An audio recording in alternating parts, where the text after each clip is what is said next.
Nothing describes love better than seeing two people cheat on each other, emotionally manipulate one another, and, for the most part, leaving mental scars on each other that will live with them for the rest of their lives. All just in time for Valentine's Day!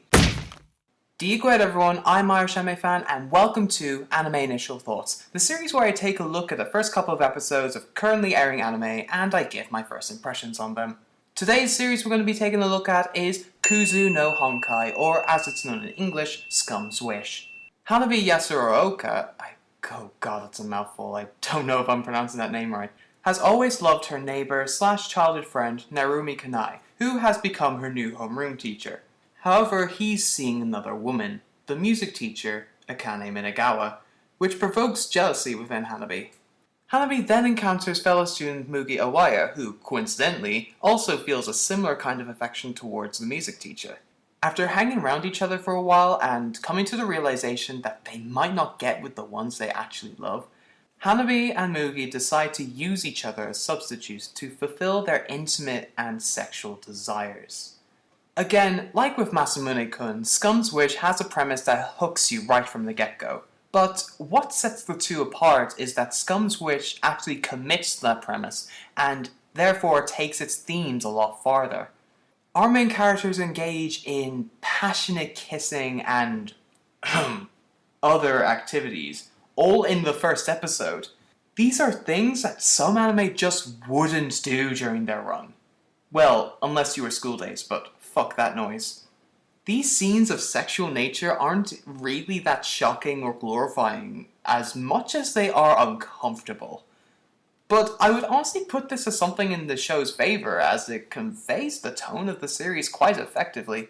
While I can't say much about the characters at this point because, well, spoilers obviously, but also because I honestly want to see a bit more characterization and how would they develop throughout the story.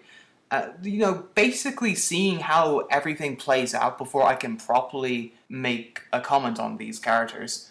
But what I can say so far is that they're people that you are not supposed to like or root for. That's where the title comes from.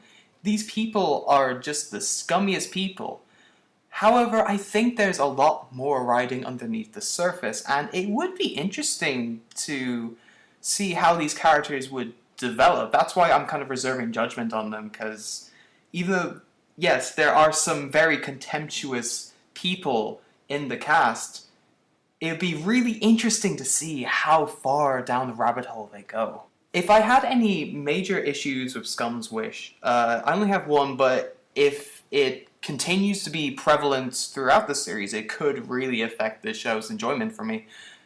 It's that so far the pacing seems kind of rushed, like they're cramming everything from the source material into a short time frame, and that might not give much way for much quality downtime or character development. Again, I've not read the source material, but it certainly does feel like they're cramming everything from that manga into a 12-episode anime, which might not give it enough time to flesh out. This series also kind of gives me Erased vibes, and it reminded me of the direction that series was going, and if you know anything about Erased, everybody was absolutely pissed off during that ending, and it just killed the show for a lot of people based on that ending. I'm really hoping Scum's Wish doesn't go that same route, but that's only just speculation, and from what I've heard from other people's, from forums and other means of social communication, the series is in good hands from the studio it's in to the staff working at it, so fingers crossed that, it turns out for the better. But with all that being said, I am definitely going to continue watching Scum's Wish. I know I haven't given it a lot of detailed explanation, but really it should be a series that you should be experiencing for yourself, and you should be paying attention to this series this season. The story so far is intriguing, and you know exactly what you're getting yourself into, and the characters, while you may not agree with their philosophies, are very fascinating to study. And I haven't mentioned technical aspects, but there are some amazing moments of visual directing throughout the series so far. This actually might be something I want to make a full video about, because there are so many interesting things in Scum's Wish that I want to address. And there could be some really interesting discussion throughout. Yes, it might end up being a train wreck near the conclusion, but I feel like it's a train wreck that's worth getting invested in. Anyway guys, that does it for this video. I hope you enjoyed yourselves. I'm IrishAnimeFan, and until next time, Slán.